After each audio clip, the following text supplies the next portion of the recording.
Comments and opinions expressed on Writers in Focus are those of the individual participants and are presented for the purpose of discussion only.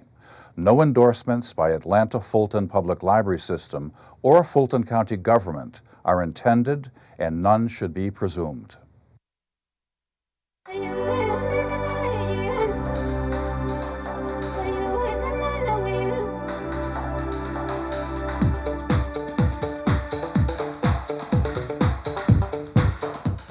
Hi, welcome to Writers in Focus. I'm your host, James Taylor, and I'm just reflecting with my guest about 20 years ago. I met Charles McNair. May I call you Charles? Please call me Charles. Charles, welcome to the Atlanta Fulton Public Library and the Fulton County Government Center. 20 years ago, I met you at a party in Midtown. You had a baby, Bonnie. You had a beautiful wife. You had a tattoo of a banjo on your knee. You're from Alabama. Your book, Land of Goshen, had just come out. I said, I want to do an interview. 20 years ago, folks, I interviewed this man who's become my friend. He's one of the best writers in America. And now you have another book after 20 years. Well, Charles McNair, welcome back to Writers in Focus. Thanks. I wish it had only been 10 years or 5 years. Charles, as I mentioned, is a native of Alabama, Dothan, Alabama? Dothan, Alabama. You wrote this wonderful book 19 years ago, Land of Goshen. You currently work as a freelance writer and communications consultant to Correct. Major corporations in Atlanta. That's me. You have served as a book editor for Paste magazine for a long time, and you can be heard regularly on Atlanta's own Radio 1690 AM, The Voice of the Arts, talking about artists, literature, and books. We're here to talk about this wonderful book, Pickett's Charge, and I'm going to let you talk in a minute. It's your book, but I am your advocate. I am your champion. I devoured it from cover to cover, and it's so wonderful to read a book that's not only just good, but great. Thanks for writing it. Wow. Pickett's Charge. Threadgill Pickett, 114 years old, spans 100 years. Tell us about the book. We have in this book the conceit of the last living Confederate soldier who finds out that, guess what, there's one Yankee still alive. Up in Bangor, Maine. That is correct. And Threadgill Pickett, leaves the nursing home to go north and fight the last battle of the Civil War. He's no longer outnumbered.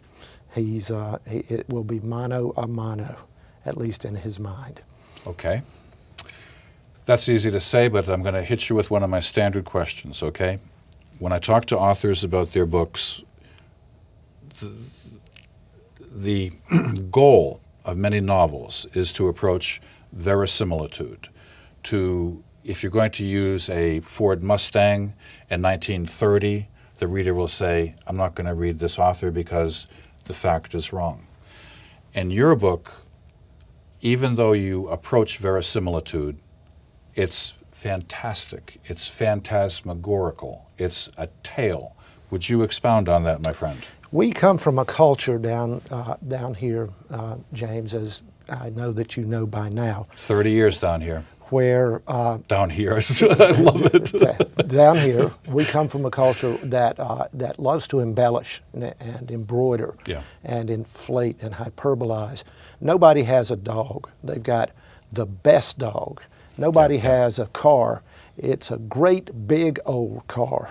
So there's a tendency toward the tall tale. And I have always loved the tall tale medium, the Davy Crockett and the Pecos Bill and the Paul Bunyan types of stories. And I find in them, I tell people, if you want the facts, read nonfiction. If you want the truth, read fiction. Because there is something in the fable and in the parable and in the tall tale that really gets at a larger, more important truth. And if it's fun, taking that little pill of truth, why not do it that way? There are lots of historical novels. My heroes as a writer when I was coming of age and learning to write were Ray Bradbury, and then Kurt Vonnegut, and then more than anyone, Ken Kesey, who wrote One Flew Over the Cuckoo's Nest. And then the Latin Americans, the magic realists, Gabriel Garcia Marquez and Borges. By the way, I met Borges once and interviewed him. He's one of my heroes. Many years ago. Ficciones, That's, I have a signed copy. Yeah, wow. And so what you see, I think, in my tendency is a tendency to try and tell a whopping good yarn that's entertaining, and also to get at something that is fundamentally true about who we are. Now, I know your book works. It's a wonderful read. I want people to run out and buy Pickett's Charge by Charles McNair. Having said that, you took a big chance, to me, because you're talking about things that have been talked about so much. The lost cause, I should say. Vengeance, revenge. You're an English major's delight. You've got Captain Ahab in this book. You've got Simeon Stylites in this book. You've got Job in this book. Were you aware that you were taking a chance? This is territory that a lot of authors have talked about. Certainly. Okay. And that really is the reason why you find this kind of different approach, this highly imagined and fantastic type of style, because it's been done the other way. Right. You know, there's a great and important book, To Kill a Mockingbird, that I think was so well done and so powerful. It spread like a huge oak tree over the landscape, and writers couldn't write about race for years and years and years under that canopy. Now, there are pieces cracking through now, and it's not the monolith that once dominated all thinking and all conversation about race books. But there are Civil War books like that, Margaret Mitchell's little book, Shelby Foote's writings, but those were already done, and in a style that I couldn't match even if I sat down to try. And so my desperate effort to make something fresh and to explain something in 2 centuries, the 1860s and those lurid 1960s, when our nation had a collective nervous breakdown and was tinged and colored by the psychedelic era and all the strange things, the trippy kind of whole decade that was. Those were the influences on how I wanted to write this book, especially in the 1960s chapters when Threadgill heads north to go fight the old Yankee. There are some horrors in this book, but it's if you forgive me for bringing this up as a Yankee, but there are politicians in America, and I don't want to be too political. This is a family show, Fulton County, but there are politicians in America who would have you believe that race relations are okay. A former governor of Mississippi, who's in a big party, said that he doesn't remember it being that bad. Everything I read tells me it's beyond imagination how bad it was, race relations in the South. And I don't know, I didn't even know what to say without getting myself into trouble. You read Doug Blackman's book, Slavery by Another Name? Of course, required reading, and a great book. Thank you. I will tell you that it, as W.E.B. Du Bois said in the early parts of the last century, it's the great unsolved problem of our society. It is the 800-pound gorilla in whatever room you are in the South, always. And my book really tries to get at the notion of why it is so persistent. Why has it lasted? I know that for me, being born in a place where one is indoctrinated into a kind of prejudice, I grew up in a little town where there were white and black water fountains and white and black everything, white and black places in the we that old? In the buses. You really remember that? I am that old, yes, indeed. Okay. And the first rhyme you learn is eeny, meeny, miny, mo. Don't go there. Right. So you don't know that you're the way you are until you either get away from it and have a chance to reflect, or until something happens. And in my life, something happened. There was a church in 1963 in Birmingham. A little girl was by the name of McNair was one of the 4 girls. Denise McNair. Yeah.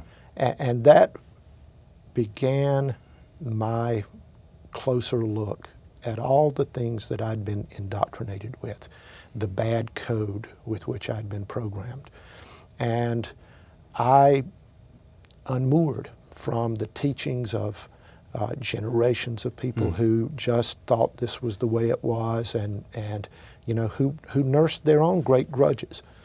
And a lot of people, James, don't have the courage to walk and to, you know, believe a different thing. It says right there in the good book, honor thy father and thy mother. And that is the word. And you hew to it. But then comes the point where you have to ask, is it right? Is that really what the world it should be like? And I had a tough 10 years with my upbringings before I finally was able to reach a point of peace. And I think that because I advanced, others around me and in my family had the opportunity to examine their own beliefs too. But this is that kind of novel. As Threadgill goes north through the 1960s, when it begins, he's like the South. He's disfigured. He's embittered by a terrible atrocity that happened early in his life. And he has sort of holed up and sulked and nursed this precious vengeance and been in love with his defeat for all of these many decades, just like the South.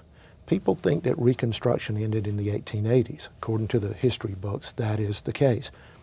Not where I came from. It was Reconstruction until really the 1960s when... Let me butt in, because the way I read the novel, if I were the English student or the English professor, I could say that the wound that Threadgill has, the unmentionable, is a symbol of this. As a writer, were you doing that intentionally? Did you have a list of, like, I'm going to have a symbol of this, a symbol of that? You know what I'm asking? Not that overtly, okay, but I did want, I mean, this is a thinly veiled allegory. Again, a tall tale. In the tall tales, when certain characters have certain virtues or attributions, you know that they stand for something. Indeed, this is what Threadgill stands for, the disfigurement and his isolation. He is absolutely representative of and allegorical of the entire South for all those years. Yeah. And I mean for him to be that vehicle to convey that. One of the books I read preparing for this, and from which there are direct thieveries in my book, is Don Quixote, the first novel. Here is this crazy old man with these loopy notions of valor and honor. He is so out of date, and as he goes out into the world on his quests, he runs into all sorts of things that, you know, just about annihilate him over and over and over again. It's his picaresque journey. And this is a picaresque journey of the same nature. And as Threadgill moves north, he finds that one layer of the onion after the other is torn away. His old, long-held notions of race, rip, those come off. Of women's issues, rip, those come off. Right. Of, you know, just so many things in society, just as it happened with the South as we went through the 1960s and emerged into this new South. So yeah, he is meant to be representative, but I didn't do anything. I made no list of symbols to plug and play. The structure of the novel, I think, is brilliant, because there are times when I don't know if Threadgill is really moving, if it's in his head, if the rabies are real, if seeing red. I don't know if the time machine is real. I don't know if the lesbian taxi cab driver is real. I mean, it works on so many levels. So I think you've succeeded. Let me add one thing to that. Go ahead. In the very first page, here's an old man in a home, and here are the 114 years old. 114 years old. Here is how the book begins. Okay. In the yellow dark of an Alabama nursing home, an old man opened two remarkable eyes. "Brother, wake up. You burn in daylight." It had been a difficult night. After curfew, a great booming Gulf Coast thunderstorm rattled the world. Threadgill Pickett's long, colorful dream stopped cold when the lightning flashed. It felt like the moment when the attendants at Mobile's Sunset Home tweaked a little knob on the TV set and all the 1960s picnic people and white houses and happy dogs funneled down into one small, bright white light and passed away. That's fantastic. Now go ahead. So James, did he die then? That's right. I mean from the very outset to pose these questions of reality and unreality. Is everything that happened to him really an afterlife? And all the things that he learned and went through, are those lessons of the beyond?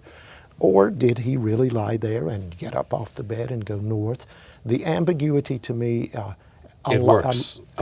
It on all allows you. levels. It allows you so much more fun. So if you don't mind, this is a great segue into one of my favorite parts of the novel, where not only does the reader not know if this is really happening, it dissolves into, to me, poetry. You're a very gifted writer, Charles. God. Page 173, Threadgill is now closing in on Bangor, Maine, and he's about halfway there, and he's approaching Philadelphia. And this is chapter 26, Yellowhammer, NYC. And if you could just read to where I have that little... This is, ladies and gentlemen, this is Charles McNair reading from Pickett's Charge. This is a 114-year-old man, Threadgill Pickett, making his way to Bangor, Maine. He's on the outskirts of Philadelphia. And what should be known as preface to this is that Threadgill has an avatar. He may be dreaming this, but he is making this journey in the form of a yellowhammer woodpecker, which is a symbolic bird to all Alabamians. It's the state bird. It's also the bird, yellowhammer feathers were inserted into the bands of caps and hats by Alabama soldiers going off to fight in the Civil War. There are yellowhammer Confederate societies in Alabama. I did some little research myself. Indeed they are, and some are reprehensible. Some are not. So from that chapter, the dawn lights of Washington dim. Metropolis spreads on, twinkling, a vast net of trapped luminous creatures, a Gordian knot of road and light. Demoniac carbeams sweep the streets. Flashing cherries top ambulances, police cars, parking lots and stadiums fluoresce. Yellowhammer hears Yankee land tumult, a constant, vague grumble like a stomach in trouble. The noise thrums louder by the mile. Off east, the sun flops heavily into view, an exhausted swimmer. Dark night around Yellowhammer purls, softens. Yellowhammer is a heartbeat with wings. There's Baltimore. The old city glows like a drunkard's nose. At Chesapeake Bay, fog blows in, ghost surf, and shrimp boats with lifted trawls bob up, down like drowned grasshoppers. Men in yellow slickers stare over rails at hard weather. Drenched, drunken, pelicans settle rain-blackened docks. Yellowhammer flies. I love that. I love that. Thank you. A Land of Goshen came out about 19 years ago, and you had a style that still resonates in my mind. Pickett's Charge just came out. The style is there. You have matured as a writer. You're working on another novel, and by my reckoning, it should be finished around 2033. No, I had to say that, Charles. From your mouth to God's ear. But 2 novels under your belt. Have you found your style, or are you still? Is this your voice? You take a course in writing. They always say, "Find a voice. Find a voice." You know, I'm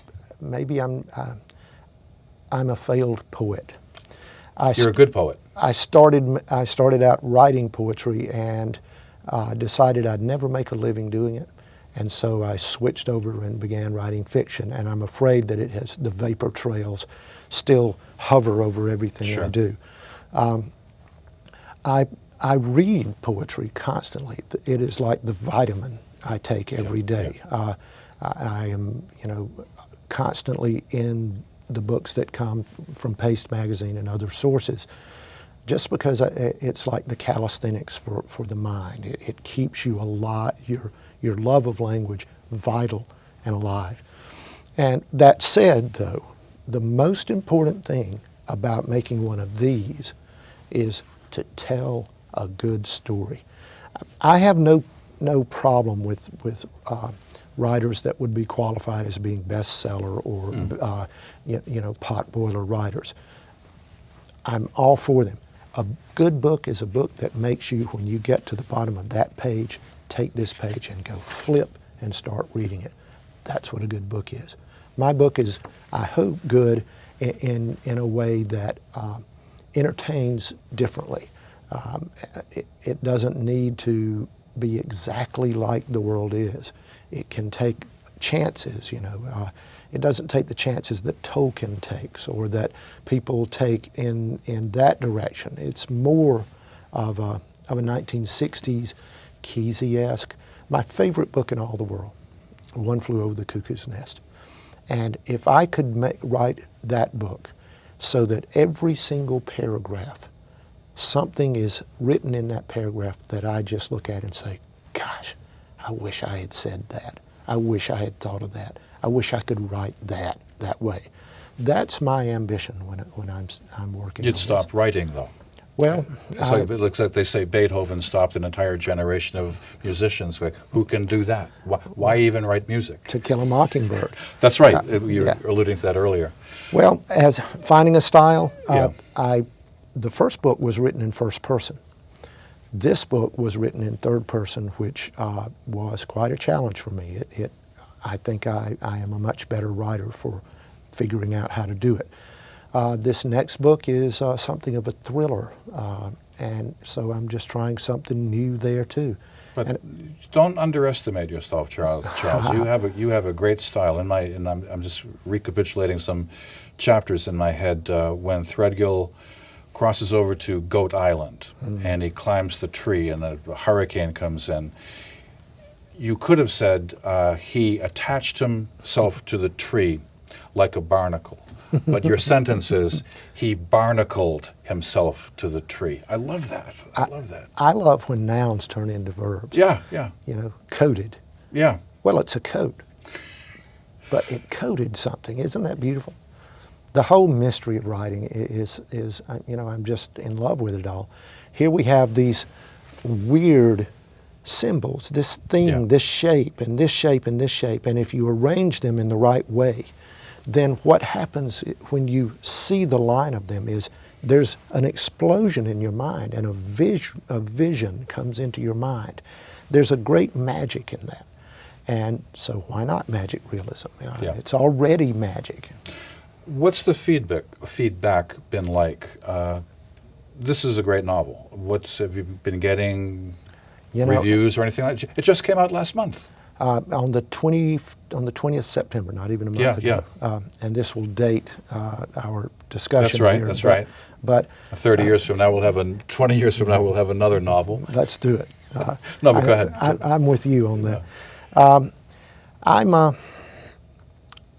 I'm a little worried that I haven't seen criticism. Yeah. It's just, either it really is such a good book. You work in the arts, you've got to market this. I know. People aren't saying bad things, though. Right. The reviews are generous and fulsome, and it's praise. I'm just the blurbs on this book seem impossible. Charles Fraser loves the book, the author of Cold Mountain, for crying out loud. And Colin McCann, the National Book Award winner. Bad. Mark Childress, a tremendous writer. And Tom Genoud, the greatest living feature writer in the world. Tom Mullen, Tom Franklin, all the Toms I know. And Roseanne Cash, who, reads with a musical sensibility, and it delighted her. So I tell you what, I'll get in touch with you if I hear something bad, but maybe not right away. It's not going to happen. Well, what was it like? I just want to ask you when I love to ask a stupid question. What was it like to finish this novel? Because, ladies and gentlemen, if you know my guest, Charles McNair, you are a meticulous writer. Every sentence is worked out. You work hard on every word. So was it this sense of like, it's done? Or was it abandoned? It is not done. As I read a while ago, I edited. I left out 2 words that I thought, well, I should have gotten those in the last pass through. When I proofed the book, the final proof, the book that's supposed to be done, the book that from what I give you is going to turn into permanent book. Yeah. I had 814 edit marks in the manuscript. Folks, I've got to say this, Charles McNair is one of my favorite writers. If you want a great read, pick up a copy of Pickett's Charge by my friend and one of my favorite writers, Charles McNair. I'll see you in 20 years. No, I'll see you in a couple of years. My friend, my favorite author, Charles McNair. Thank you. Thanks for having me. Boy, that was...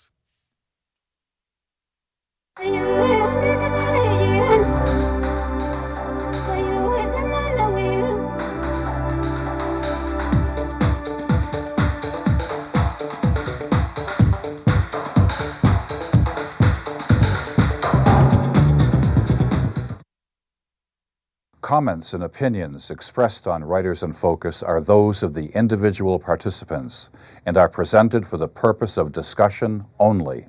No endorsements by Atlanta Fulton Public Library System or Fulton County government are intended, and none should be presumed.